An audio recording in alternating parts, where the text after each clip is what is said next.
जो आपकी चिंता है, जो हमारे ट्राइबल आदिवासी लोगों की लैंड ग्रैबिंग की बात है, और जो हमारा सस्टेनेबल ग्रोथ हम कैसे करेंगे, इसकी जो सवाल है, मैं आपको बताना चाहूँगा कि ये बात आपका जो चिंता है, ये बहुत जेन्युइन चिंता है। क्योंकि इतिहास गवाह है कि वहाँ के ट्राइबल आदिवासियों ने डेवलपमेंट के नाम पर बहुत कुछ सर्व किया है। बड़े इंडस्ट्री आए, अनगिनत ज़मीनें उनके एक्वायर्ड हुए। उस समय समाव शायद हो सकता है कि पॉपुलेशन कम हो तो लोगों ने दे दिया, लेकिन अब जनरेशन, पॉपुलेशन सभी बड़े साइज में है।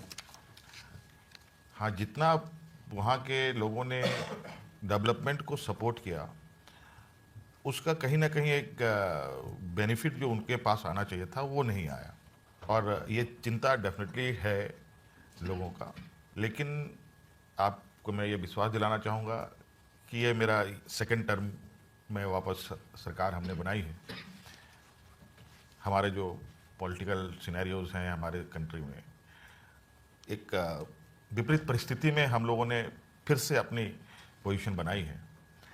तो इसका मतलब यही समझा जा सकता है कि लोगों का विश्वास है, उम्मीद है हम पर, और लोग हमारी बात को समझने में उनको आसानी है। वो उस बात को जानते हैं कि I am a son of Shibu Soren, और हम लोग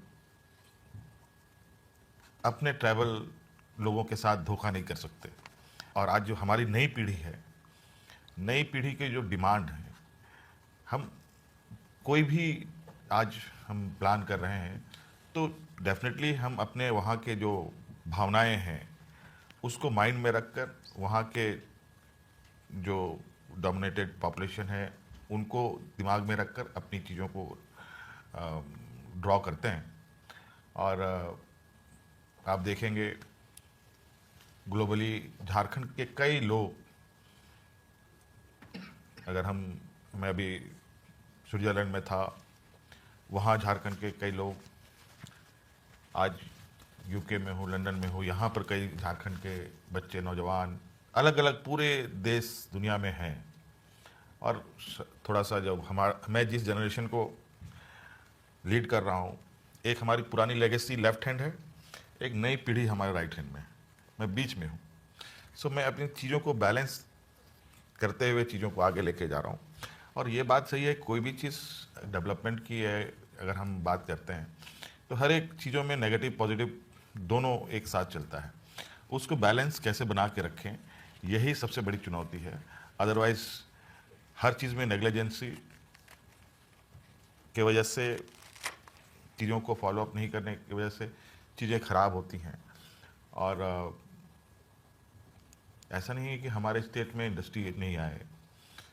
Asia's biggest industry steel plant SAIL हम लोग के स्टेट में आया। HSC जैसे मदर इंडस्ट्री हमारे स्टेट में आया। फर्स्ट सारे स्टील इंडस्ट्री हमारे स्टेट से ही स्टार्ट हुआ। बट समहाउ हमारे लोग एजुकेशन और काफ़ी शाही होने की वजह से इन चीज़ों के हैबिट्स उनके बीच में नहीं रही।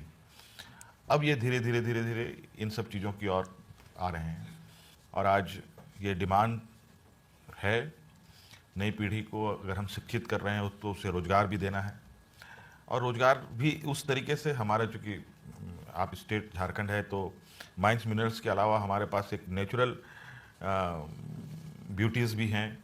और ट्राइबल पॉपुलेशन जो है वो बेसिकली फॉरेस्ट और इन जल जंगल ज़मीन का एक उनका जो फीलिंग है वो भी कैसे प्रिजर्व रखें, वो भी हमारे लिए बहुत इम्पोर्टेंट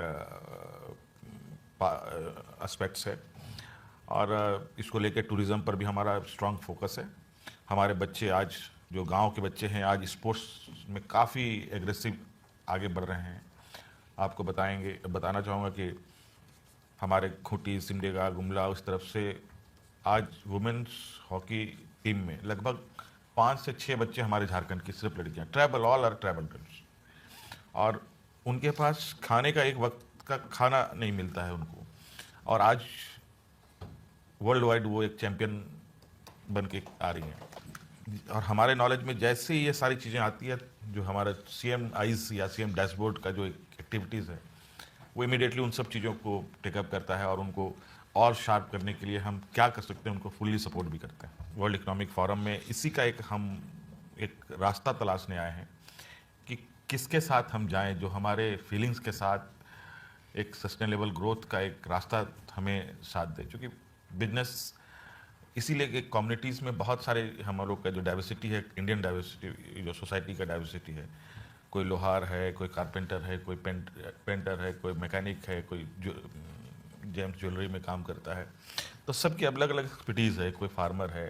ट्राइबल कम्युनिटी की वो कैपेसिटी नहीं है कि they run power plant, they run steel plant, क्योंकि उसके लिए जो रिसोर्सेज हैं, पैसे हैं, वो उसके पास नहीं है।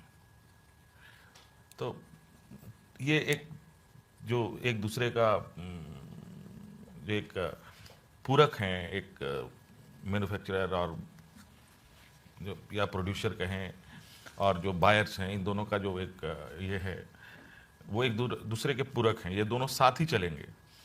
अगर कोई सामान बनता है तो उसका परचेजर भी होगा, अगर परचेजर नहीं होगा तो सामान भी नहीं बनेगा। तो ये एक बैलेंस कैसे हम करेंगे, ये एक बड़ी इंटरेस्टिंग सब्जेक्ट है और इसको हम लोग डेफिनेटली आगे लेके चलेंगे।